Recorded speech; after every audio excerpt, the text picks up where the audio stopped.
মিছিল কেন?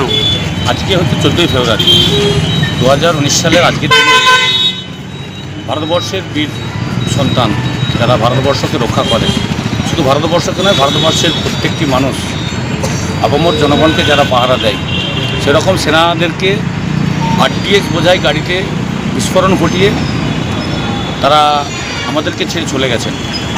কোথায় ছিল যে পাকিস্তানের জঙ্গিরা এসে নাকি তাদেরকে এভাবে খুন করে গেছে। তো স্বাভাবিকভাবে তাদের আত্মার শান্তি কামনার জন্যই কিন্তু প্রত্যেক বছর আমরা এই 14ই ফেব্রুয়ারি দিনটিকে ব্ল্যাক ডে হিসেবে পালন করি এবং একটা মোমবাতি মিছিলের মধ্যে দিয়ে, মৌন মিছিলের মধ্যে তাদের আত্মার শান্তি কামনা করি। সেনাবাহিনীরা তো মারা গেল, এখনও তো ধরা কেউ পড়েনি, কি বলবেন এই বিষয়টা নিয়ে? দেখুন, সেনাবাহিনীরা মারা গেছে, যদি সত্যি জঙ্গিরা মারা যেত তাহলে ধরা পড়তো। ভারতবর্ষে যে একটা সরকার চলছে, সাম্প্রদায়িক সরকার, বিজেপি সরকার, তারা 2019 সালে তারা যে জঘন্য ঘটনা ঘটিয়েছিল, শুধুমাত্র লোকসভা ভোটকে সামনে রেখে ভারত পাকিস্তানের জিগির তুলে পাকিস্তান যে শত্রু দেশ এটা প্রমাণ করার জন্য আমাদের ভারত মায়ের বীর সন্তানদেরকেও হত্যা করে মসনদে বসার, রক্তাক্ত চেয়ারে বসার যে চিন্তাভাবনা ছিল সেটাকে তারা সফলতা করেছিলেন। তাই তো যেই গাড়িতে করে আরডিএক্স বোঝায় সেটা গুজরাটের নাম্বার, আপনারা জানেন। সেই গাড়িটা আজ পর্যন্ত গাড়ির মালিককে তাকে জিজ্ঞাসাবাদ করা হয়নি। শুধু তাই নয়, তদন্ত যেভাবে ধামাচাপা দিয়ে দেওয়া হলো।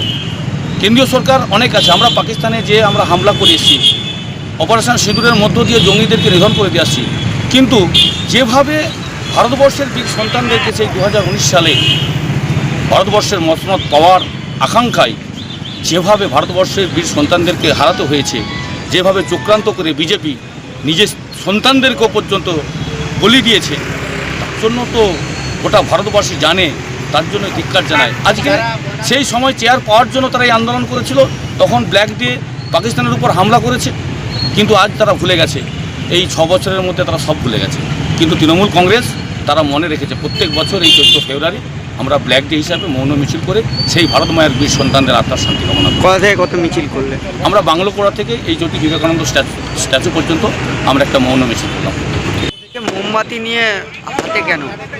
দেখুন, আপনারা জানেন যে 14ই ফেব্রুয়ারি আমাদের কাছে শুধুমাত্র আনন্দের দিন নয়।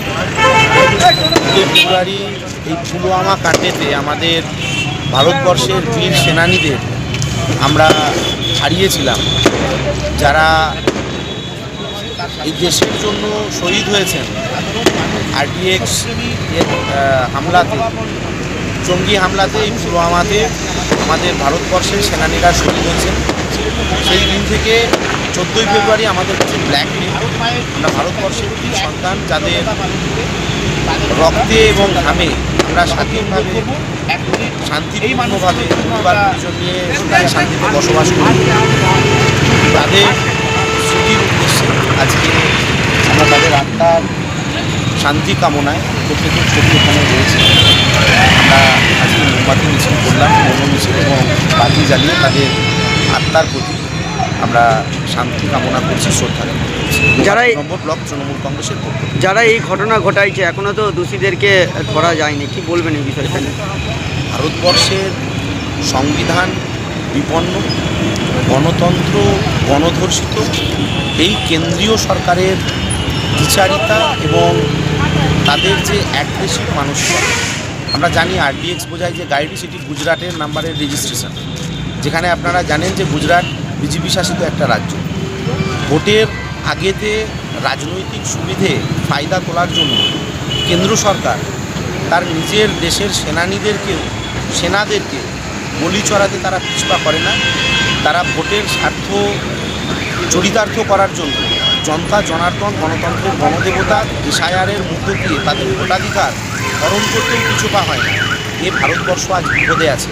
এই ভারতবর্ষের আকাশে যে পলিটিক্যাল পয়জন, যে পলিউশন, সেই পলিউশন বিজেপি এবং নরেন্দ্র মোদী, অমিত শাহ সহ কেন্দ্র সরকারের নেতৃত্বদের আমদানি করা, এই ধোঁয়ার অন্ধকারে ভারতবাসীরা দুঃখে আছে, কষ্টে আছে, সমস্যায় আছে। আপনার নাম পরিচয়?